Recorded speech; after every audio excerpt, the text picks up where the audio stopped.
necessity is the mother of invention to supersize and grow our business, especially when we want to supersize and grow our business. Whenever we want to do something, start something, accomplish something, reach a goal, create something, guess what?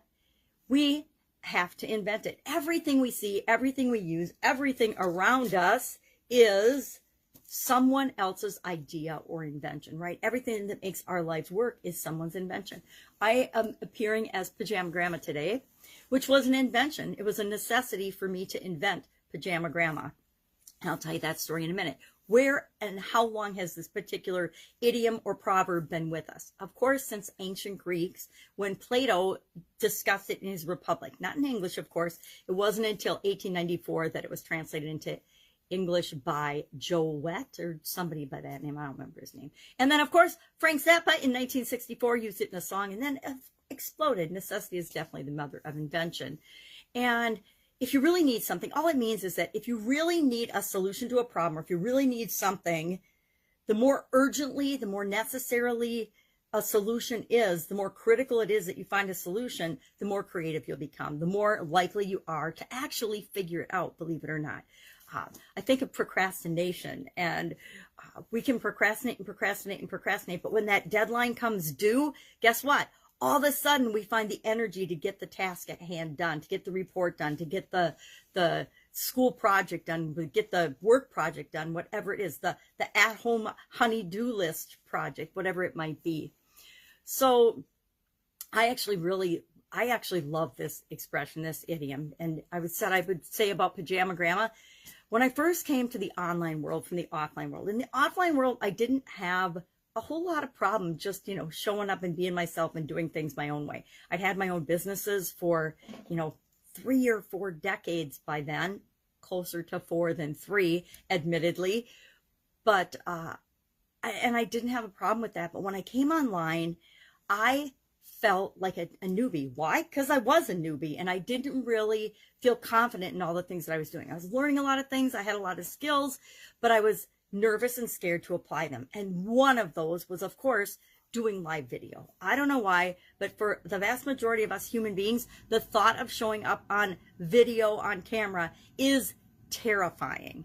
Now, I am a person that has actually had a sudden cardiac arrest and died and lived through that and survived that. So why on earth would I be afraid to do live video? I don't know, but I was. Mainly probably because everybody tells you should be afraid of it, right? So what did I do? I did my first video with, actually I've got a beaver puppet on a shelf back there to remind me of my very first video. I did my very first video, I think it was something for Jim Edwards, and I did it with this beaver puppet that I named after my youngest sister, which is super mean, but it ended up giving me the confidence to just do the video. Now, that's the only video I've ever done that I did over and over and over again with respect to takes. And I learned on that first experience, if I ever wanted to post a video and figure out how to do it, I couldn't go back and watch every video that I made and then edit it and do things with it. I would never have gotten any done. But over the next few months, I was looking for something that would be me, but it made me feel better about doing online video. It was necessary. I knew I needed to. I had to do online videos, and I had to be okay and comfortable with it if I was going to get any leverage or make any progress online.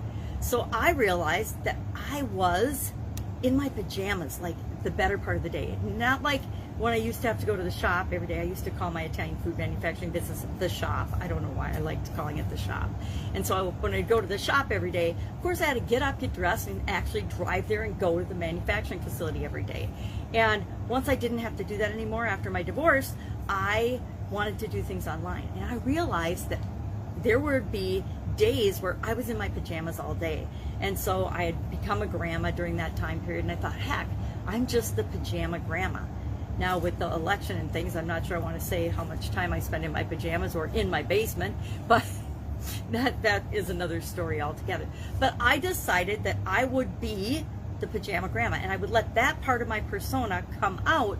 And it wasn't until last year with COVID, again, another change that created a necessity, that I decided I was going to stop being Pajama Grandma and I needed to figure out some other way to show up. And that's when the necessity of figuring out what was I going to do, how was I going to get back, how was I going to keep moving forward, the Get Up and Go Challenge was born, and now I'm doing the 6 30-plus day Get Up and Go Challenge, just started February 1st, and doing that as my way to give back. But all of those things, all the things that we do, all the solutions we come up with, we don't come up with solutions to problems until we're challenged or something changes or we have a problem. And then the problem, depending on how urgent or important it is, will force us to find a solution. Hopefully the best solution possible for us at the time. And as things change, we'll come up with better and more creative solutions. It's one of the things I love about being an engineer is we get to use our creativity to solve problems and find solutions that maybe people have never thought of before, or combining ideas to create solutions that have never been done before, which is always a whole lot of fun. And it serves us and our businesses as well as the people we serve so much better. So I would love to know your experience with necessity being the mother of invention, or the father of invention. Of course, Thomas Edison is the father of invention. Him and his 10,000 tries to make a light bulb. I mean, I think almost every child knows that story if we're still teaching it in school. And most adults, if they've ever done any form of personal development or learning and studying on their own, they know the story of Thomas Edison. Especially those of us that have started and been running businesses on our own. We know that things don't work out the first time, and every time we try something doesn't mean it's going to work exactly how we had hoped or planned, but it doesn't mean we give up. We just keep trying until we get it figured out. So love to know your take on this. How has COVID-19 necessitated that you've changed your business and how you do business?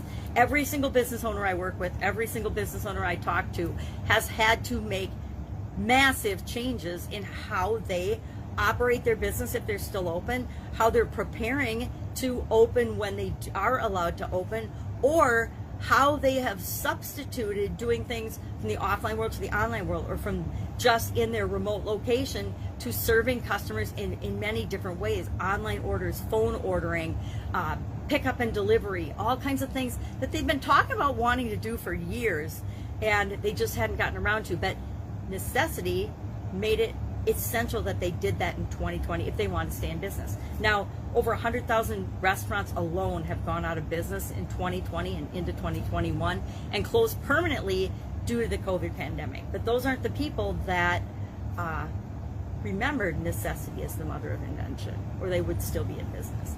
That's it. Have an amazing day. If I can help you in any way, hit me up, ask in the comments below. Otherwise, I'll be with you tomorrow with another interesting idiom.